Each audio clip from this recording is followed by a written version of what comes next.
Hello and welcome. Another edition of Thursday's Coach's Corner, Baseball Blue Book.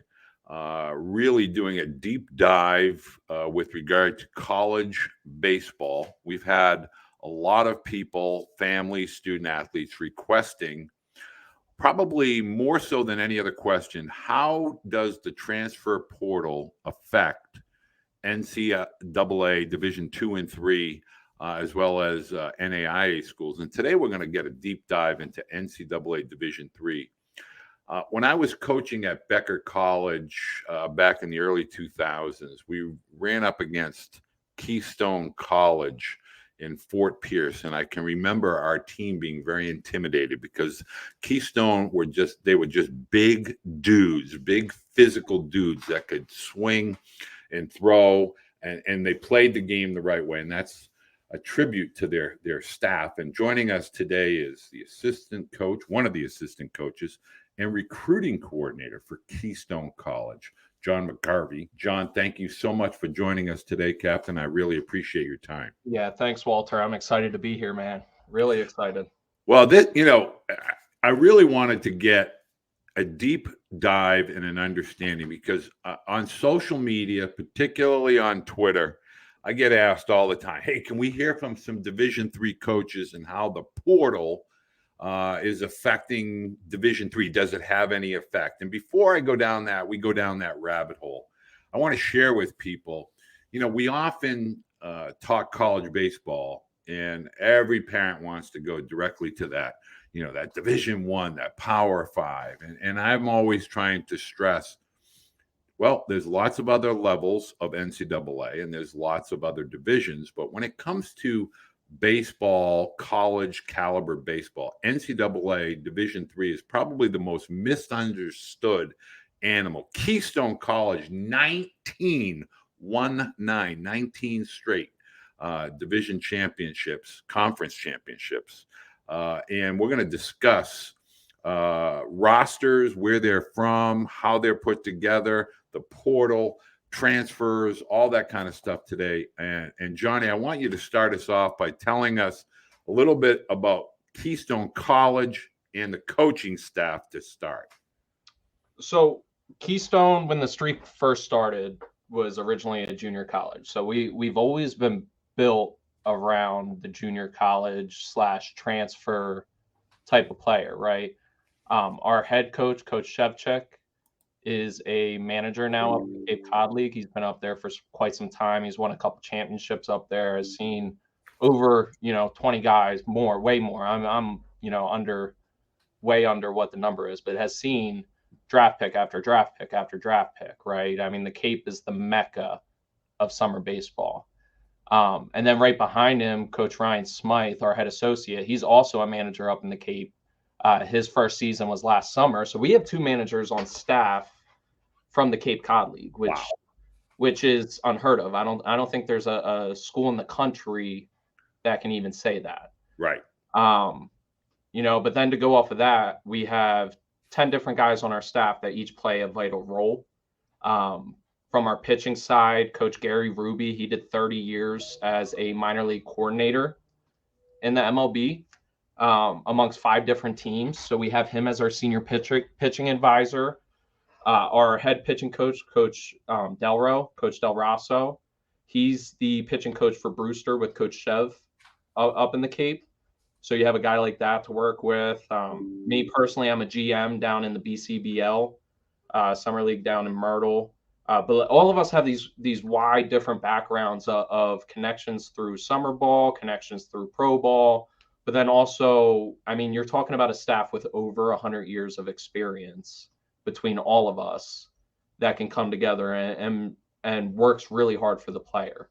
And that's something that we're key on here at Keystone is there's a lot of coaches right now that think the players work for the coach, right? The players work for the program. And with us, that's not the case, right? Like we're a resource for the players. That's what we're trying to be. And I think that's a big thing that has differentiated Keystone through the years. That's why the streak is alive, because when you give that kind of respect to the players obviously give a lot of respect back to you. And it means a little bit more. It becomes more family oriented, I think.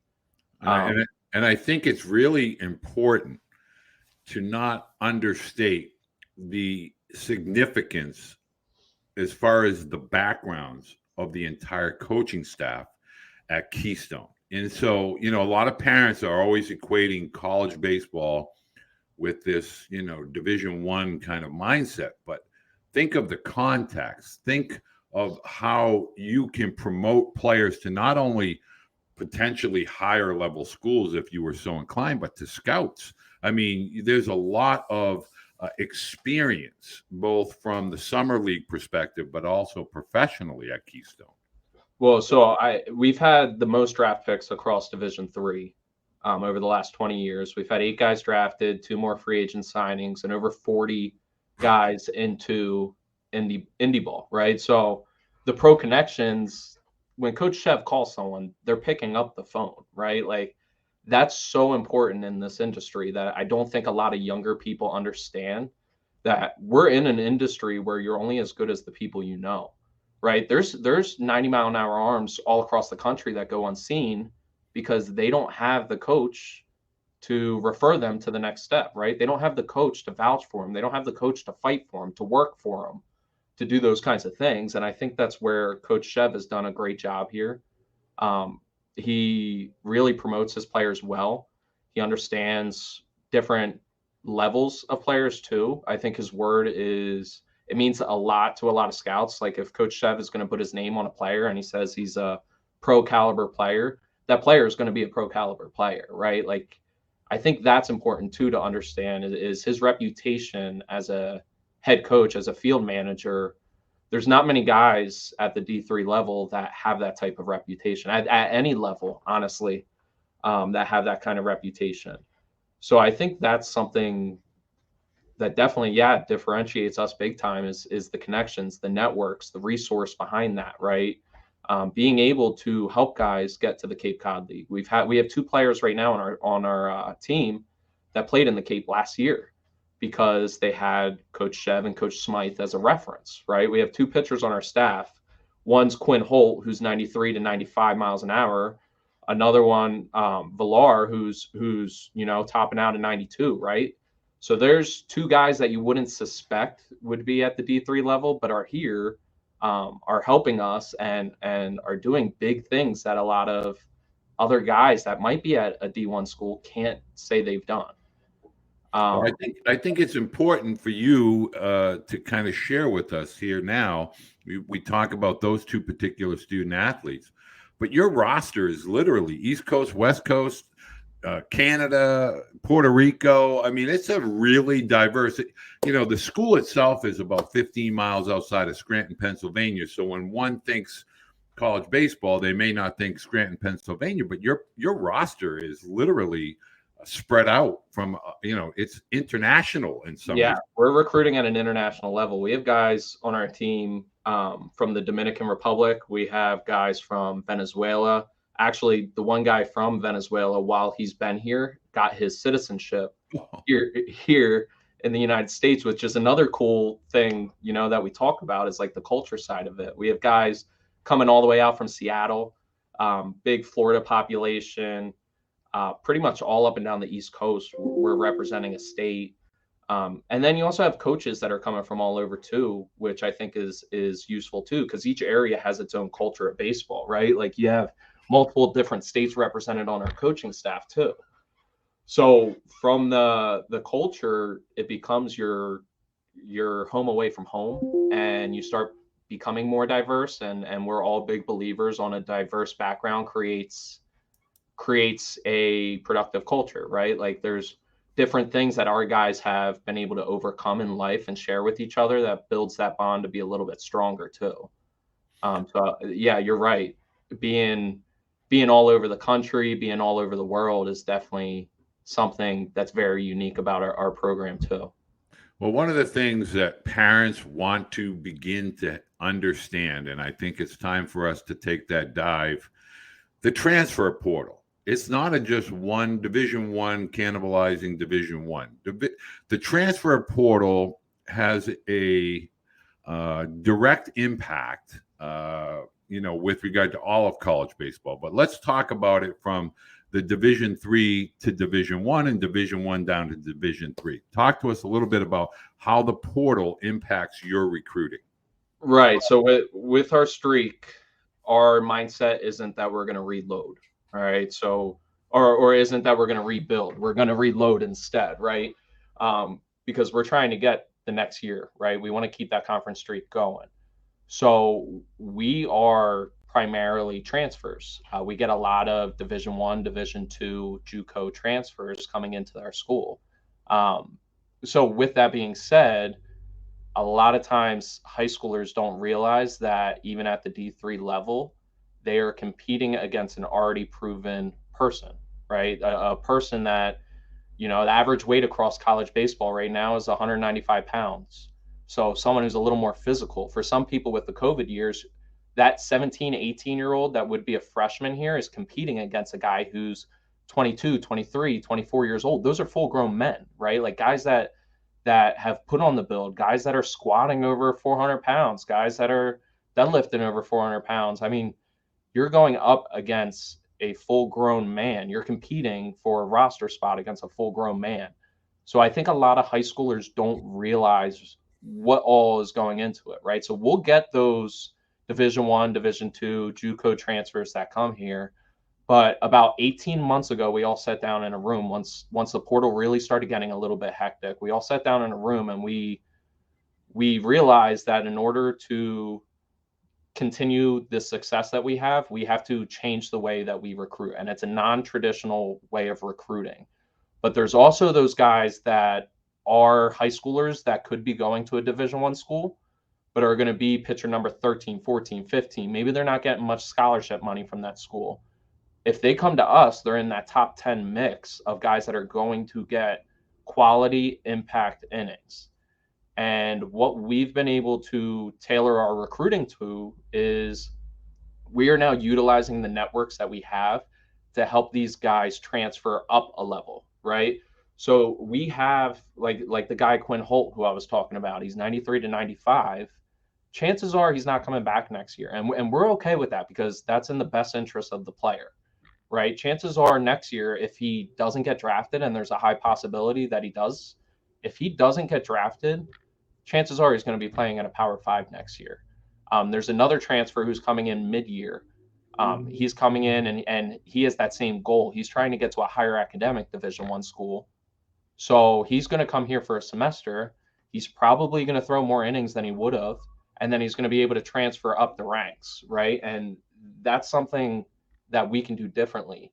There's no other program, no JUCO in the country, no other program in the country that is able to say they have two managers from the Cape on staff. And when I can tell you right now, when Coach Chev or Coach Smythe, when they call someone, they pick up the phone right away.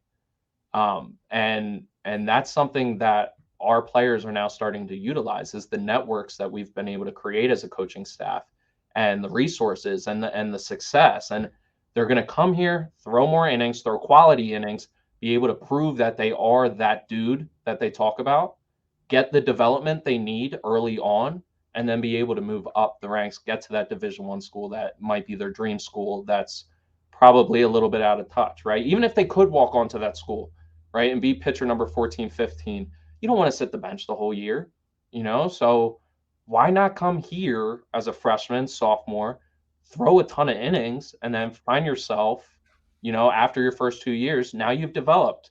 Now you've gained some miles per hour on your fastball. Now your secondary stuff is landing in the zone where you want to paint it, right? Like those are things that high school guys still need to develop, right? Just hitting that metric of 90, there's tons of people that are hitting 90. So just hitting that metric of 90 or just getting above 90, that doesn't mean that you're the Division I pitcher you think you are. I could rattle off over 6 guys right here that have been over 90. So that doesn't necessarily mean you're going to go there, play. Every college coach is going to tell you you're going to be the dude, right? Like that's just a part of this. I think understanding where you stand in their depth chart, that's something that each individual player and family needs to evaluate. Well, I think you just kind of hit on a topic that I don't think we discuss enough, and that is the transfer that can kind of see, I'm not really in the mix this fall. I'm going to go down to a program maybe like Keystone for maybe a season or two, and then I'll reevaluate and go back up. You know, we talk about the athletes that are transferring 1-to-1, but we very rarely, and I know when we had Eric on from Salve, and we discussed a lot of, you know, the Yukon guys going down to Eastern Connecticut, and then you had some guys that showed up from Salve onto Boston College. Now you have that kind of ability, whereas somebody can go to Keystone and maybe their freshman and sophomore year, and maybe their junior or possibly their grad year kind of bounce up with a year of eligibility to a Division I program, as you alluded to, academic wise or for athletic reasons. 100%. And then here's the other side that makes it a little bit more appealing, that a lot of people don't realize is because we are a 4-year institution, our credits are more transferable to other schools than some JUCOs might be. Because we are an NCAA institution, we have more resources available on campus that student athletes can utilize to also help with their player development, right? So with those two things from a player development side, but also from the academic side of having the transferable credits, those are two big things that sometimes players are missing out on when they do go to a JUCO route. And you know, that's not knocking JUCO. It's just the reality of what we are able to do, right? Is we have the resources on campus. There is a ton of funding and resources available. We have a player development center on campus that's actually right now getting an extension added on. We're adding 15 feet onto that to make it a little bit bigger. We're currently building a pavilion on campus that's going to be a double barrel batting cage with mounds in it. Yeah, it's going to be called the Doc Mold Pavilion, which is really cool because that's a legendary athletic director here. Right. So we're building that pavilion on campus right now, right next to our field. So we'll have that resource available too.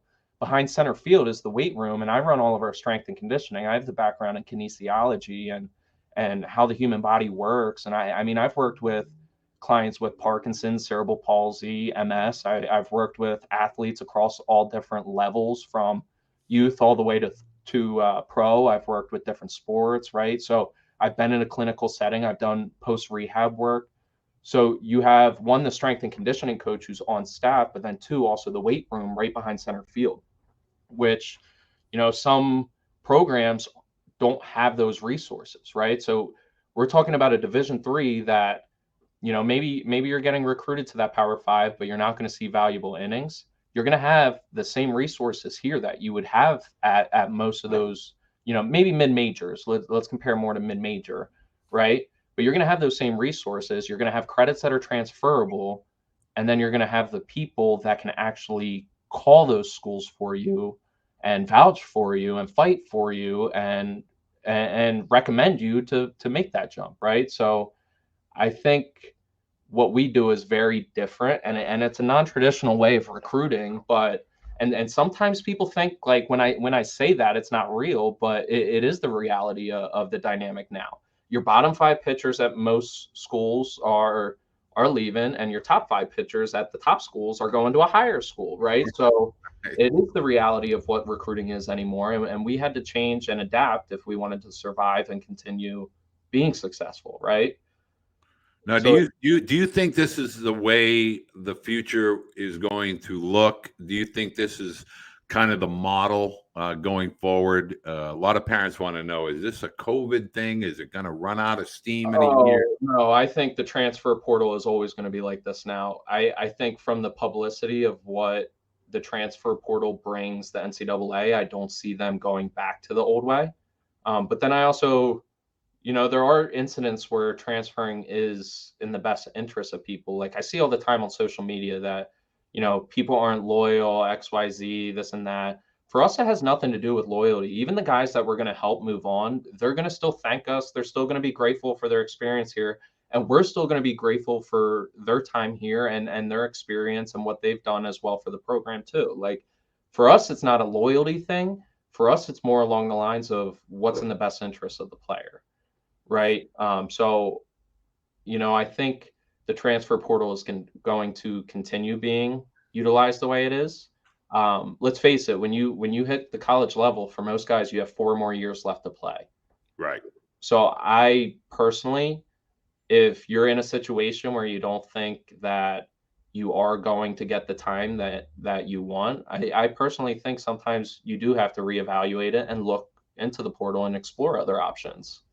Um, so for that player that might not be playing a lot, that's thinking about the portal, I would say if you feel that strong about it, do it. Now, if you're on a plan to develop and play the very next season and you're bought in on that plan, that might be the best route for you too, right? I think individually it's going to be different person by person, but I don't see the dynamic of college recruiting right now changing. Well, you and I had talked a little bit earlier before we jumped on, and we talked about the summer collegiate summer baseball programs and the value they hold with regard to professional baseball. Scouting now takes on a whole new dynamic. They want to see, a full summer season, and they kind of, collect that data and talk to the parents and the student athletes, not only about, Keystone and the staff going from a summer perspective, but just talk about the value of college baseball, and that's the importance of that summer season. So, and I see this there's two sides of this right now, right? There's people that they go to the lab and they work out all summer, and then there's people that go into the summer circuit, and there's value in both, right? If you want to be a pro guy, you got to start building up your in-game resume, right? So being able to say that you play in the Cape, that's part of building up that resume. Being able to say you play in the NECBL, right? Like that's again another high tier league. Being able to say that you play in these types of leagues, you're building up your resume that is going to take you to the next stepping stone, right? If you're looking up in the Cape, you have every single MLB team there at every single game, Right. right? There's 10 different teams in the Cape. Every single game, you have every MLB team there. Not only do you have every MLB team there at the Cape, but you're having every Power Five school is there in the Cape too because of how the transfer portals work in. Right. Which is something people don't realize. And there's crazy money being thrown around too in NIL deals and stuff like $250,000 gets thrown around in the Cape in an NIL deal, which is crazy, right? Like now you're getting paid to play college baseball, but that's the reality and that's the dynamic. And in order to get to leagues like that, you do have to build up your resume. So, like the league that I GM for in the BCBL, it's a shortened season, it's a 1 month season, right? Where my team is utilized more so that if a temp contract opens up in the Right. Cape or in the NECBL, and I have a dude that is dominating all summer long and his metrics look good and he's putting up the numbers, then they can go jump from my league as the beginning of their resume to then hopping into a program into the NECBL or into the CPL or those different higher level leagues, right? But you can't get there without playing. You can't get there without playing summer ball. So you have the route of going and playing summer ball, and then there's also the route of going to the lab. Now, certain guys aren't ready to go play summer ball, and that's fine. That's the guy that should be going to the lab, getting their work in, because you also don't want to go to a summer ball team if you're not prepared and do bad, because then you're not going to get the opportunity again, Right. which is the other side of it too that I don't think everyone really fully understands, right? Like people all the time are emailing, texting, calling Coach Chev or Coach Delro or Coach Smythe about getting into the Cape, and these players aren't actually ready for it. Let's say if they did take them into the Cape and they didn't do well, they might have just ruined their chances too. Correct. Like, there's Right. two sides to that part too. So that's the guy that might be better off going into the lab or playing in a summer ball league that is a little bit more competitive for them. But ultimately, I want you to talk about the lab. So lab meaning strength, so I mean, when I say conditioning. the lab, I mean like getting into more of like the private sector of Right. baseball right now, like getting into the training side of things, getting Right. into a facility where you can work out. If I'm a guy and, let's say I'm a right-handed pitcher and I'm 86 to 88, but I'm really crafty and I get a lot of outs, I probably would be better off in a lab still. And here's why, is because that metric of 86 to 88, yes, it does get a lot of outs, but that metric isn't going to light up the gun to get you the interest that you want if you do go to the Cape, right? Like the guys up in the Cape, it's constant 93 to 95, 93 to 95, if not more, right? So I think, if you're a guy who needs to increase a little bit of velocity to be seen more, that's the guy that probably would do better in the lab in a controlled setting, working on a velo program, right? Now, if you're already matching those metrics, I wouldn't go to the lab then. If you're hitting the top metrics and you're really, really competing and your velo's up and you have good secondary stuff and you're getting the outs and all of that, that's a guy that is ready to go play in a big time summer league, right? So those types of guys, they're a little bit different. But right now, I'm seeing guys like that are going into the lab, and I just don't understand it, because you can't get drafted if you're not playing in a game. Right. Right. So that's something else too of why I started bringing that up, is you can only do so much in the lab. At some point, you have to be able to show that you can get the outs, that you can get the numbers that are needed to no one's made it to the MLB by being in a lab. Correct. If Right. that was the case, they would erase the entire minor league system, and they'll never do that, right? Like, so the big thing that parents want to know is, so they hear you talking and they say, okay, well, if Keystone is only grabbing JUCO transfers, why do I want to reach out to a Division III? So how do you want parents and student athletes that may be in high school, or they're in that junior or senior year in high school, and they do have some ability, and they really want to play at a program like Keystone and be with that type of a coaching staff that you have? How do you want to be contacted? So there's a couple different ways that players contact us.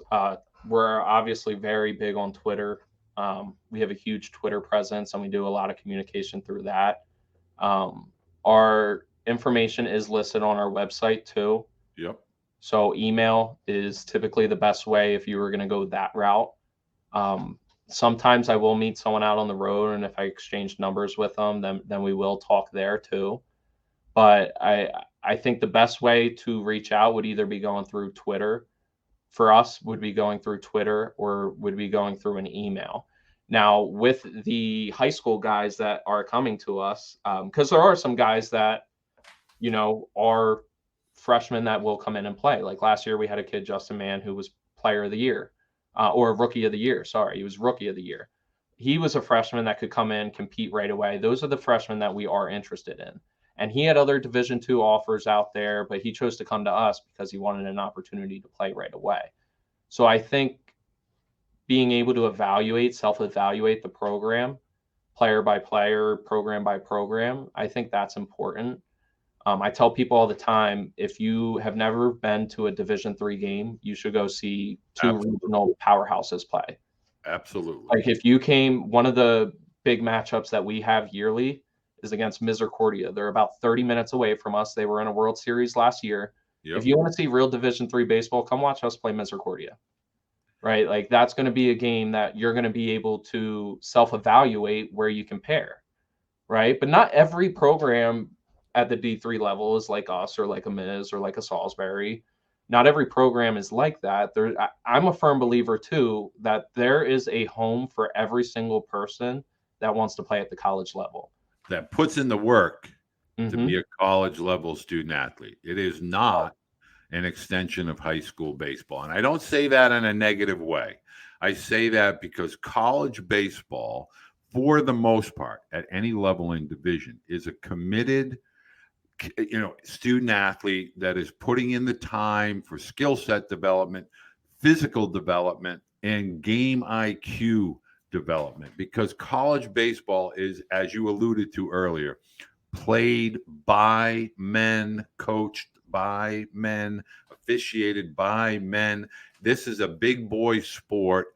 And the only thing that separates a Division I school from a Keystone or a Division III program is depth on the mound.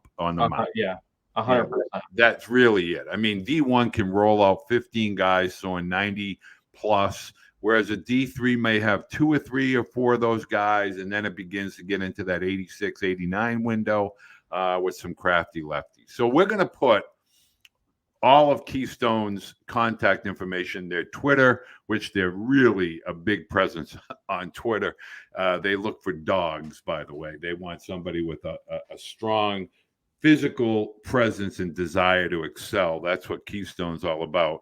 And the biggest thing is we're going to put all their Twitter handles, everything that you would need as a family or a student athlete to reach out and contact not only Coach McGarvey, but the entire staff. Do you have camps, Johnny, that they can go to? Yeah, so we'll typically run one prospect camp. It's typically in the fall. So this past year it was October. So it'll normally be around that time frame. We are looking to increase our camps, get a couple team camps put together for next year, things like that too. But the big thing of what we do a lot of our recruiting, where we do a lot of our recruiting is we do go on the road a lot. Like I can tell you for a fact, for me, I go out all the time. Almost every single weekend I'm out at an event, and then I'm going out to midweek events. And I think the camps are important. And then from a recommendation too, I think you get to learn a lot about coaching staffs through camps, right? Like you can go there. Most camps are going to have players working it. So you're going to be able to see the player to coach relationship. Like with us, you're going to see that we have a human element behind our coaching. Like we are very personable with our players. So you're going to see that out at a camp with us, which for some people, that's what they need. We're not the drill sergeant type of coaches. We're trying to build the relationship with the player to get the best out of the player.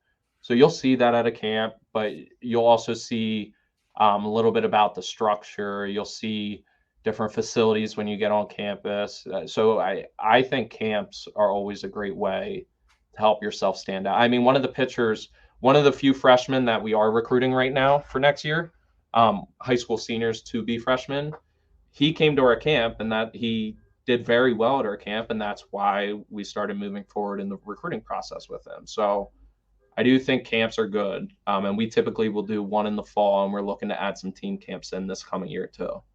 Well, Johnny, I want to say thank you for spending some time with me today. And it's really important, I think, for parents to get a good perspective on all of college baseball. And I can personally attest as a coach, Keystone is one of those schools that if you take the time and you have the ability to go watch them play, they play the game the right way.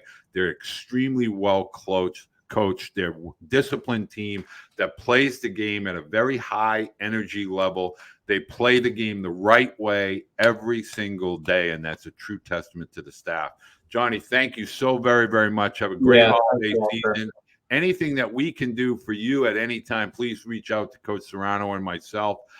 We will make sure we have all of the information down in the section below. Make sure as a parent, if you have questions that you would like me to forward to Coach McGarvey, please go ahead and send those to me, whether it's via DM or here in the comment section.